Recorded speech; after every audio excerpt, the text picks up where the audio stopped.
Assalamualaikum warahmatullahi wabarakatuh. Berjumpa lagi dengan pelajaran PAI. Gimana kabarnya anak-anakku sekalian? Mudah-mudahan diberikan kesehatan dan juga diberikan kesemangatan untuk mempelajari pelajaran PAI. Materi kali ini, setelah kita mempelajari tentang materi zakat, maka kita akan belajar tentang materi ibadah haji dan umroh. Sebelum kita memulai materi haji dan umroh, marilah kita terlebih dahulu membaca doa belajar. A'udzu billahi minasyaitonir rajim. Bismillahirrahmanirrahim. Raditu billahi rabba wa bil islami dina wa bi Muhammadin nabiyya wa rasulah.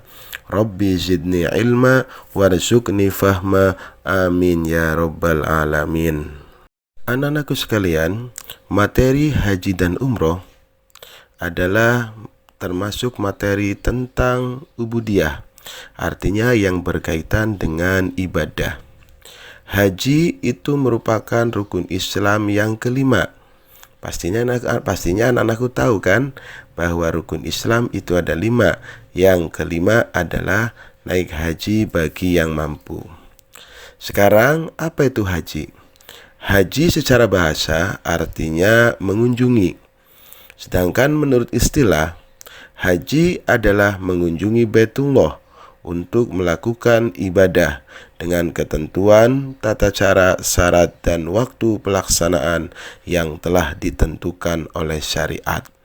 Artinya, haji ini dilakukan yaitu hanya di bulan haji saja, yaitu di bulan Dzulhijjah. Dalam ibadah haji ada syarat haji, artinya ada segala sesuatu yang harus dipenuhi sebelum kita itu berkewajiban untuk melaksanakan ibadah haji. Yang pertama adalah Islam, artinya haji ini diwajibkan hanya untuk orang-orang Islam saja. Bagi yang non-muslim, maka tidak ada kewajiban baginya untuk melaksanakan haji. Yang kedua adalah berakal.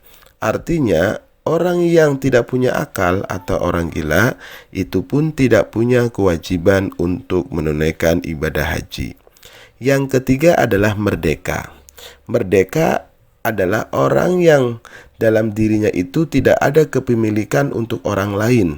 Artinya, dalam bahasa Arab itu adalah huriyah, bukan seorang abd.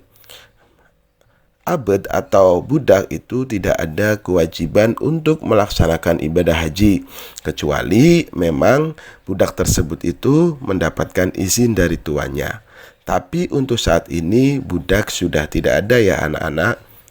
Selanjutnya syarat yang keempat adalah baligh, artinya sudah dewasa.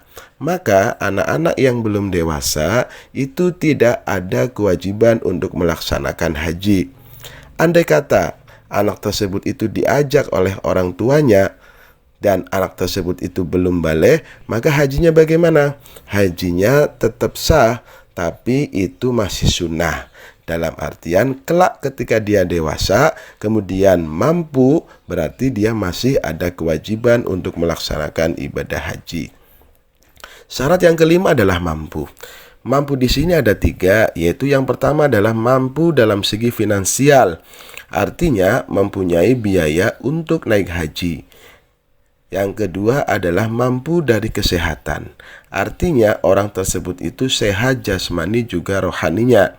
Kemudian yang ketiga adalah mampu dari segi perjalanan, artinya bahwa perjalanan dari Indonesia ke kota Mekah atau ke Arab Saudi itu tidak ada hal yang melintang, artinya dalam keadaan aman.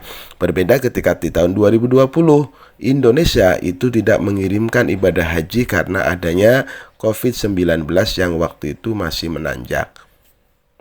Setelah kita mengetahui syarat-syarat haji, maka kita selanjutnya adalah memahami tentang rukun haji.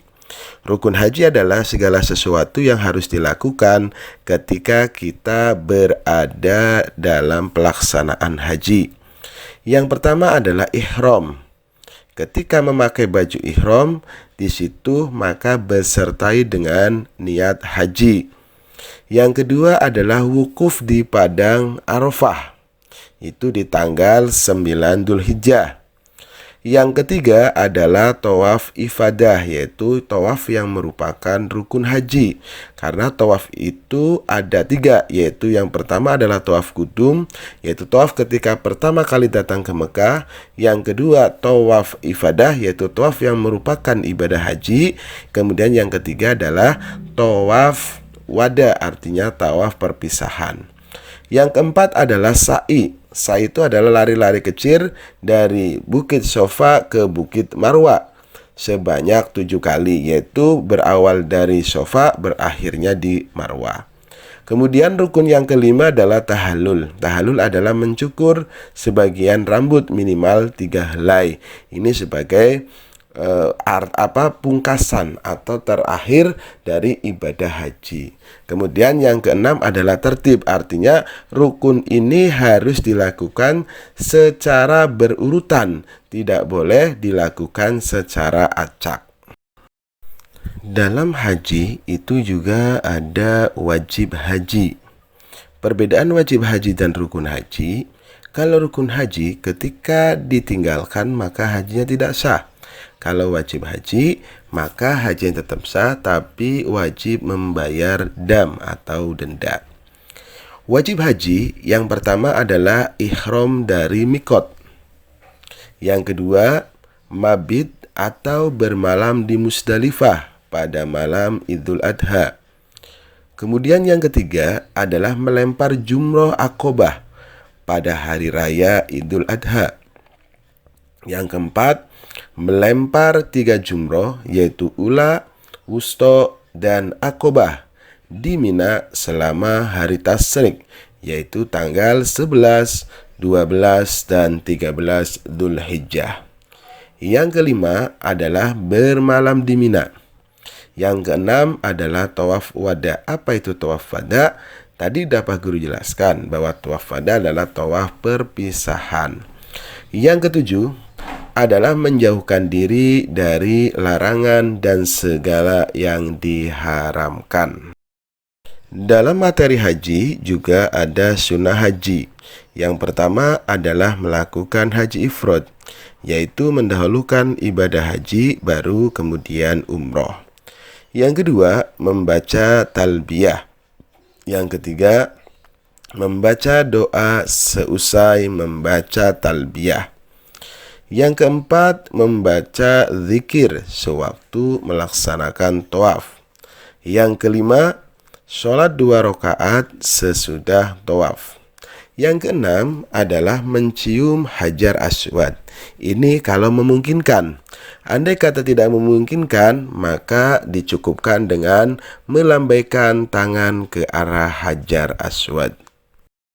Selanjutnya adalah larangan dalam haji. Bagi laki-laki dilarang memakai pakaian yang berjahit ketika menggunakan pakaian ihram. Yang kedua, laki-laki juga dilarang memakai tutup kepala. Kemudian bagi perempuan dilarang menutup muka dan kedua telapak tangan. Selanjutnya, larangan yang diperuntukkan untuk laki-laki dan perempuan.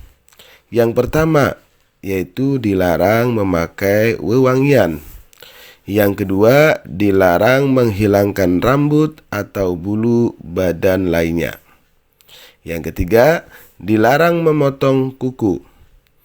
Yang keempat, dilarang menikahkan atau menjadi wali. Nah, nanti kecuali kalau sudah selesai ibadah hajinya, maka boleh. Kemudian yang keempat, dilarang berburu binatang liar yang ada di sekitaran Mekah. Yang kelima, dilarang berhubungan suami istri. Apabila larangan haji ini dilakukan, maka ada yang namanya dam. Apa itu dam?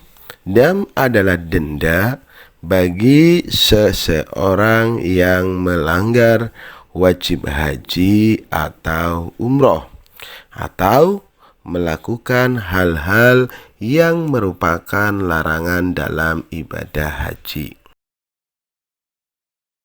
Setelah kita mempelajari tentang syarat, rukun, wajib, sunnah, dan larangan haji, maka kita selanjutnya akan mempelajari tentang umroh. Umroh adalah mengunjungi Baitullah untuk beribadah. Umroh ini hukumnya adalah sunnah. Umroh boleh dilakukan di waktu kapan saja. Ada perbedaan antara haji dan umroh. Kalau haji itu wajib dilakukan di bulan haji atau bulan Dzulhijjah, sedangkan umroh itu boleh dilakukan kapan saja. Yang kedua, dalam rukun haji itu ada wukuf di Arafah, sedangkan dalam umroh itu tidak ada wukuf di Arafah. Sekalian, kenapa sih kita harus melaksanakan haji dan umroh? Ada beberapa hikmah. Di antaranya yang pertama adalah sebagai bentuk syukur atas rizki yang melimpah. Yang kedua, menciptakan ukhuwah Islamiyah tingkat dunia. Yang ketiga, membebaskan diri dari dosa dan menenteramkan jiwa. Yang keempat, mendidik dan menyadarkan jiwa untuk memenuhi panggilan Allah lebih dari panggilan apapun. Yang kelima, menyadarkan manusia tentang bahaya mengikuti bisikan setan. Yang keenam, meneladani Nabi Muhammad SAW dan nabi-nabi sebelumnya. Yang ketujuh, menggalang persatuan umat Islam dunia. Demikianlah anak-anakku sekalian, materi tentang haji dan umroh. Mudah-mudahan melalui video pembelajaran ini bisa dipahami tentang materi haji dan umroh. Cukup sekian, marilah kita tutup pembelajaran pada hari ini dengan mengucapkan hamdalah. Alhamdulillahirabbil alamin. Wassalamualaikum warahmatullahi wabarakatuh.